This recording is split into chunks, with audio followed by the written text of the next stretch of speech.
Hi everyone, मैं अनिल कुमार सिंह स्वागत करता हूं आपका आपके YouTube चैनल में। ये वीडियो फिर जो आपके सामने आ रहा है ये साइंस से संबंधित है और साइंस में जैसा कि पिछला वीडियो में मैंने आपके लिए 1 से लेकर के 25 तक न सिर्फ क्वेश्चन दिए बल्कि उसका एक्सप्लेनेशन दिया जो कि संस्थान में चल रहे मॉक टेस्ट का ही क्वेश्चन है। अब उसी क्वेश्चन का आगे का 25 क्वेश्चन हम लोग देखते हैं और जरूरत के हिसाब से इसका भी आंसर और एक्सप्लेनेशन करने का हम काम करेंगे। तो वीडियो देखने के लिए हम लोग तैयार हो जाते हैं। क्वेश्चन नंबर 26 जो इस वीडियो का लिटरली पहला वीडियो होगा। मनुष्य के लार में कौन सा एंजाइम होता है जो कि भोजन के स्टार्च को माल्टोज में बदल देता है? रेनिन, पेप्सिन, एमाइलेज या टाइलिन और पीट। पहले तो ये जान ले कि रेनिन और पेप्सिन ये दोनों अमाशय में पाए जाते हैं। रेनिन बच्चों के जब अमाशय में होता है तो वहां दूध के प्रोटीन को पचाने का काम करता है, जबकि वयस्क के अमाशय में जो पेप्सिन है ये भोजन के प्रोटीन को पचाने में सहायता करता है। इस सवाल का सही उत्तर है एमाइलेज या टाइलिन, जबकि जो पीट होता है ये लीवर में इसका निर्माण होता है। लार का पीएच वैल्यू 7.8 होता है। इसका मतलब कि इसकी प्रकृति जो है वो क्षारीय होगी, मतलब बेस होगा। और मनुष्य के दोनों तरफ 3-3 लार ग्रंथियां होती हैं और इन लार ग्रंथियों से 1 से लेकर के 1.5 लीटर तक का प्रतिदिन लार का सिक्रीशन होता है। इतना लार प्रतिदिन उत्पन्न होता है। नंबर 27, सांस लेते समय ऑक्सीजन का 21% ग्रहण किया जाता है और सांस छोड़ते समय इससे ज्यादा, इसके बराबर, इससे कम या फिर यह हर व्यक्ति में अलग अलग होता है। दोनों का कंपैरेटिव देख लेते हैं। जब हम लोग सांस लेते हैं तो नाइट्रोजन 78% ग्रहण करते हैं और 78% ही छोड़ते हैं। ऑक्सीजन हम लोग जब सांस लेते हैं तो 21% ग्रहण करते हैं और 17% छोड़ते हैं। इसका मतलब कि इस सवाल का जवाब होगा सी, इससे कम। जबकि यहीं पर यह भी जान ले कि कार्बन डाइऑक्साइड हम लोग 0.03% ग्रहण करते हैं और जब छोड़ते हैं तो ये 4% करते हैं। तो इसका सही उत्तर है सी। नंबर 28, जब मनुष्य शराब या अल्कोहल के प्रभाव में होता है तो उस दौरान मस्तिष्क का कौन सा भाग प्रभावित होता है? सेरिब्रम, सेरिबेलम, मेड्यूला या फिर तीनों ही? ये बेसिकली तीनों जो है वो ब्रेन के 3 पार्ट होते हैं। इसमें सेरिब्रम जो होता है, जो ऑप्शन ए में है, ये याददाश्त के लिए, ज्ञान के लिए, वाणी के लिए और इच्छा शक्ति के लिए रिस्पॉन्सिबल होता है। जबकि इस सवाल का सही जवाब है सेरिबेलम, जिसके कारण से शराब के दौरान मनुष्य जो होता है उसके प्रभाव में आता है। मेड्यूला के विषय में जाने की जो अनैच्छिक क्रियाएं होती हैं उसको कंट्रोल करने में ये महत्वपूर्ण भूमिका निभाता है, जैसे कि पाचन, डाइजेशन का काम, श्वसन लेने का काम, ये सब मेड्यूला के माध्यम से होता है। तो सेरिबेलम इसका सही आंसर है जो कि ऑप्शन बी में है। नंबर 29, शारीरिक वृद्धि को नियंत्रित करने वाला हार्मोन है? ऑक्सीटोसिन, थायरॉक्सिन, सोमैटोट्रोपिक और इनमें से कोई नहीं। सबसे पहले सही उत्तर जान लें। सही उत्तर है सी, सोमैटोट्रोपिक। जबकि ये जो ऑक्सीटोसिन है ये स्तनपान कराते समय दूध का सिक्रेशन करने का काम करता है, जबकि थायरॉक्सिन जो है ये थायरॉक्सिन ग्लैंड में बनता है, वहीं पे इसका निर्माण होता है। और इसका सही उत्तर हम लोग सोमैटोट्रोपिक पाते हैं जो कि सी में है। नंबर 30, निम्नलिखित में से कौन सा गैर अकार्बनिक पोषक तत्व, जिसे और कार्बनिक लिखा गया है, इसको अकार्बनिक पोषक तत्व पढ़ें। अकार्बनिक पोषक तत्व वसा एवं कार्बोहाइड्रेट के पाचन में सहायता करता है? लोहा, पोटेशियम, कैल्शियम और फास्फोरस। सबसे पहले सही उत्तर, और सही उत्तर है डी, फास्फोरस। फास्फोरस जो है वो कैल्शियम के साथ मिलकर के हड्डियों और दांतों के निर्माण में सहायता करता है। तो हड्डी और दांत में फास्फोरस की भूमिका बहुत महत्वपूर्ण है, जो ये काम कैल्शियम के साथ मिलकर के करता है। लोहा के विषय में जान लें कि लोहा का या आयरन का सबसे बड़ा जो सोर्स है वो है लीवर, मतलब यकृत। इसी से हीमोग्लोबिन का निर्माण होता है और इसकी कमी से एनीमिया नामक बीमारी, जिसको अरक्तता कहते हैं, ये बीमारी होती है। पोटेशियम जो है ये हार्ट के मतलब हार्ट बीट को कंट्रोल करने का काम करता है। इसके अलावा कैल्शियम की कमी से आप सब जानते हैं कि हड्डियों से संबंधित बीमारी उत्पन्न होती है, दांत जो है वो विलंब से निकलता है, साथ ही इसकी भी भूमिका हार्ट को कंट्रोल करने में या हृदय के धड़कन को संचालित करने में होता है। तो इसका सही उत्तर है डी, फास्फोरस। नंबर 31, बर्फ पर पाए जाने वाले शैवाल को क्या कहते हैं? क्रिप्टोफाइट्स, यही सही उत्तर है इसका। लिथोफाइट्स, लिथ का मतलब होता है पत्थर, तो जो पत्थर पर उगेंगे या चट्टान पर जो उगेंगे वो कहलाएंगे लिथोफाइट्स। और फाइकोलॉजी, इसका इससे कोई संबंध नहीं है। फाइकोलॉजी का मतलब होता है स्टडी ऑफ एल्गी, मतलब कि शैवालों का अध्ययन। जबकि थैलोफाइट जो है पहले इसका प्लांट किंगडम में एक क्लासिफिकेशन के लिए इस्तेमाल किया जाता था, हालांकि अब ये क्लासिफिकेशन या जो वर्गीकरण है ये इनफेक्टिव हो गया है, अब इसको मान्यता नहीं है। इसके अंतर्गत थैलोफाइट्स के अंतर्गत फंगाई आता था, एल्गी आते थे, लाइकेन आते थे, लेकिन अब ये क्लासिफिकेशन इनफेक्टिव माना जाता है। नेक्स्ट क्वेश्चन देखिए 32, मूली किस प्रकार के जड़ का उदाहरण है? मूली मतलब रेडिस। नेफिफॉर्म, नेफिफॉर्म का उदाहरण सलजम है, चुकंदर है। शंकु आकार मतलब कोनिकल, कोनिकल जड़ का उदाहरण गाजर है। तरकुरूप या फ्यूजिफॉर्म, यही इसका सही उत्तर है। जबकि न्यूमैटिफोरस जो है इसका उदाहरण है जो मैंग्रोव वनस्पति होती हैं वो श्वसन मूल से संबंधित होती हैं। तो इसका सही उत्तर है फ्यूजिफॉर्म, मतलब ऑप्शन सी, मूली इसी प्रकार के जड़ का उदाहरण है। 33, ग्रीन ईयर डिजीज किससे संबंधित है? गन्ना, मूंगफली, आलू या फिर बाजरा? सही उत्तर है डी, बाजरा। गन्ना में जो बीमारी होती है वो है रेड रॉट, मूंगफली में टीका नामक बीमारी होती है, जबकि आलू में वाट और लेट ब्लाइट जैसी बीमारियां होती हैं। यहां से भी प्रायः क्वेश्चन पूछे जाते हैं, तो ऐसे जो प्लांट डिजीज हैं उसको भी आप जरूर याद कर लें। नंबर 34, ध्वनि का संचरण सर्वाधिक होगा। इसका सही उत्तर बताते हैं सीधा, ठोस, द्रव और गैस। ये ध्वनि के चाल का सबसे बड़ा माध्यम है। सबसे बड़ा माध्यम ठोस, उसके बाद लिक्विड मतलब कि सॉलिड, लिक्विड और फिर गैसियस। ठीक है, तो ऑप्शन इसका सी सही है। 35, कोहरे में फोटोग्राफी करने तथा युद्ध काल के दौरान सिग्नल भेजने में प्रयुक्त होता है। पराबैंगनी किरणें, ultraviolet rays, gamma rays, X rays और अवरक्त मतलब कि इंफ्रारेड। इसका सही उत्तर है डी, अवरक्त किरणें। नंबर 36, ध्वनि का वह लक्षण जिसके कारण हम ध्वनि को मोटी या पतली करते हैं क्या कहलाता है?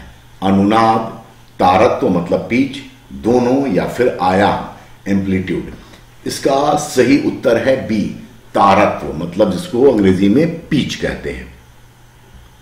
37, साबुन के बुलबुले में दिखाई देने वाले चटकीले रंग प्रकाश के डैश के कारण होते हैं। व्यतिकरण मतलब कि इंटरफेरेंस, स्कैटरिंग, रिफ्रैक्शन और रिफ्लेक्शन। इसका सही उत्तर है व्यतिकरण मतलब ऑप्शन ए, इंटरफेरेंस। ये इसको जो इसके बाकी ऑप्शन है इससे जुड़े हुए भी आप उदाहरण जरूर ढूंढें, जैसे कि प्रकीर्णन, सूर्य का सुबह में लाल होना या डूबते वक्त लाल दिखना, ये स्कैटरिंग के कारण ही होता है। तो ऐसे एग्जाम्पल भी आप याद कर ले जो आने वाले विभिन्न परीक्षाओं में आपके लिए मददगार सिद्ध होंगे। 38, हिप्नोलॉजी क्या है? रोगों के कारणों का अध्ययन, कीटों के प्रजातियों का अध्ययन, नींद का अध्ययन या जैव कोशिकाओं बायोसेल का अध्ययन? सही उत्तर है इसका नींद का अध्ययन। रोगों के कारणों का अध्ययन ये इटियोलॉजी कहलाता है, ETIOLOGY, इटियोलॉजी। कीटों के प्रजातियों का अध्ययन एंटोमोलॉजी कहलाता है, जबकि जैव कोशिकाओं का अध्ययन साइटोलॉजी कहलाता है। तो इसका सही उत्तर है सी, नींद का अध्ययन हिप्नोलॉजी कहलाता है। 39, रेडियो टेलीविजन के आवरण मतलब कवर बनाने तथा ढलाई आदि में निम्न में से किसका प्रयोग होता है? बैकेलाइट, यही इसका सही उत्तर भी है। बैकेलाइट का ही प्रयोग होता है रेडियो टेलीविजन के आवरण बनाने में और ढलाई के दौरान। ऑप्शन बी को देखें, पीवीसी। पीवीसी से हम लोग बरसात की चादरें, मतलब जो एस्बेस्टस जैसे बोलते हैं हम लोग, उसका निर्माण होता है, सीट बनता है इससे, साथ ही पर्स वगैरह का निर्माण भी पीवीसी से होता है। पॉलीस्टाइरीन से जो काम होता है उसमें सेल मतलब बैटरी का कवर बनाया जाता है। इसके अलावा एसिड रखने वाले बॉटल के निर्माण में भी पॉलीस्टाइरीन का इस्तेमाल होता है। नंबर 40, सूर्य, चांद और अन्य ग्रहों की ऊंचाई ज्ञात करने में किसका प्रयोग होता है? Hypsometer,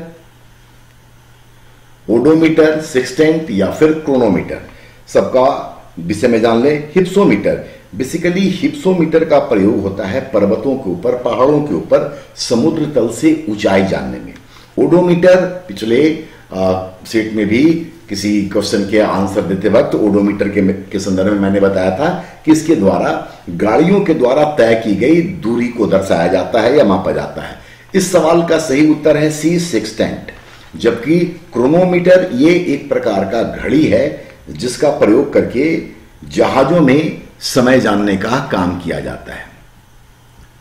question number 41, sulfa drugs जिसका प्रयोग बैक्टीरिया के कारण होने वाले त्वचा के संक्रमण के इलाज के लिए किया जाता है, उसमें मुख्य रूप से क्या पाया जाता है? उसका सीधा आंसर जानते हैं। इसका सही उत्तर है सी, सल्फर एवं नाइट्रोजन। सल्फा ड्रग में सल्फर एवं नाइट्रोजन का प्रयोग किया जाता है।